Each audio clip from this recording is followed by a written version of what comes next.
Sir ఒక్క నిమిషం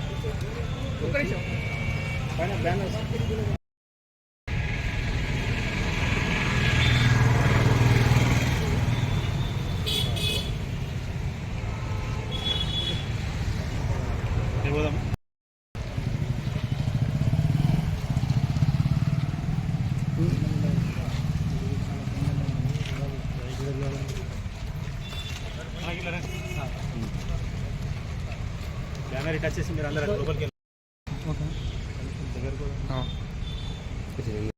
వరంగల్ జిల్లాలోని తాడ్వాయి రేంజ్ పరిధిలో వినోద్ శరత్ చంద్ర బీట్ ఆఫీసర్లపై కొందరు అటవీ ఆక్రమణదారులు దాడి చేసి తీవ్రంగా గాయపరిచినారు. వాళ్ళు ప్రాణాపాయ స్థితిలో ఐసీయూలో చికిత్స పొందుతున్నారు. ఇవి రెగ్యులర్గా ఫారెస్ట్ అధికారులపై దాడులు సహజమైపోయినాయి అటు తెలంగాణ ప్రాంతంలో. ఇట్టి దాడిని మేము ఖండిస్తున్నాము. ఇటువంటి దుర్మార్గులపై వెంటనే చర్య తీసుకోవాలి.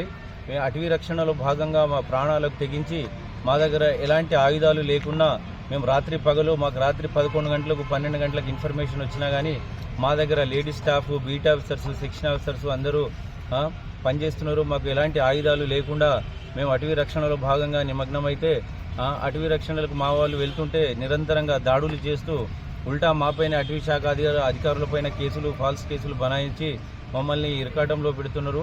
ఇటువంటి దాడిని వెంటనే ఖండిస్తున్నాము. ఈ దుర్మార్గులను వెంటనే శిక్షించి అరెస్ట్ చేసి వాళ్ళను ఫాస్ట్ ట్రాక్ కోర్టులో పెట్టేసి వాళ్లకు శిక్ష పడేటట్టు చేయాలని మేము ప్రభుత్వానికి వినతి చేస్తున్నాము. మరియు అటవీ అధికారులకు అందరికీ వెంటనే ఆయుధాలు అందించి ఫారెస్ట్ పోలీస్ స్టేషన్స్ని ఏర్పాటు చేయాలి.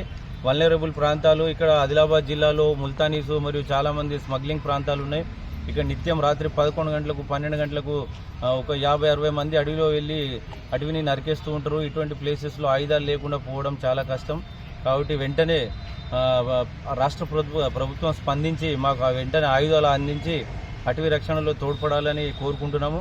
అదేవిధంగా మా దగ్గర ఉన్నటువంటి ఖాళీలను వెంటనే భర్తీ చేయాలి. ఒక్కొక్క బీట్ ఆఫీసర్ 2-3 బీట్ ఛార్జీలు చేస్తున్నారు. వాళ్ళపైన చాలా ప్రెషర్ ఉంది. అటవీ ఆక్రమణకు గురవుతుంది. కావున వెంటనే మన నేషనల్ ప్రాపర్టీ కాపాడాలని మన రాష్ట్ర ప్రభుత్వాన్ని మేము అభ్యర్థిస్తున్నాము. వెంటనే ఖాళీలను భర్తీ చేయాలి. అదేవిధంగా మాకున్నటువంటి చాలా ప్రాబ్లమ్స్ ఉన్నాయి. మాకు ప్రమోషన్స్ ఇవ్వట్లేదు, ఆయుధాలు లేవు, ఈ విధంగా చాలా సమస్యలు ఉన్నాయి. మా ప్రెసిడెంట్ గారు కొన్ని విషయాలు చెప్తారు. వెంటనే ప్రభుత్వం స్పందించి దాడిని ఖండించాలని కోరుతున్నాం. దగ్గర దాదాపు 2000-3000 హెక్టార్ల అటవీ భూమి ఉంది. ఒక్కొక్క బీట్ అధికారికి 2 లేదా 3 అంతకంటే ఎక్కువ బీట్లు ఉన్నాయి. ఒక్క బీట్ పరిధిలోని 10 నుంచి 15 గ్రామాలు వస్తున్నాయి. ఈ గ్రామాల్లో ఉన్న ప్రజలు అందరూ కూడా అడవిని విచక్షణ రహితంగా నరికేస్తున్నారు. అడవితో పాటు మమ్మల్ని కూడా నరకడం అనేటువంటిది చాలా బాధాకరం. దీన్ని తీవ్రంగా ఈ దాడిని ఖండిస్తున్నాం. రాష్ట్ర ప్రభుత్వం వెంటనే కింది స్థాయి అధికారులు, క్షేత్రస్థాయి అధికారుల నుంచి కింది స్థాయి యూనిఫామ్ వేసుకున్న అధికారులు మాకు ఎట్లాంటి ఆయుధాలు లేవు. మేము చాలా మనోధైర్యాన్ని కోల్పోయి ఉద్యోగం చేస్తున్నాం. ఇటు ప్రజలకు ఇటు అడవికి అనుసంధానమైనటువంటి మేము నిత్యం అడవికి గస్తీ కాస్తున్నాము.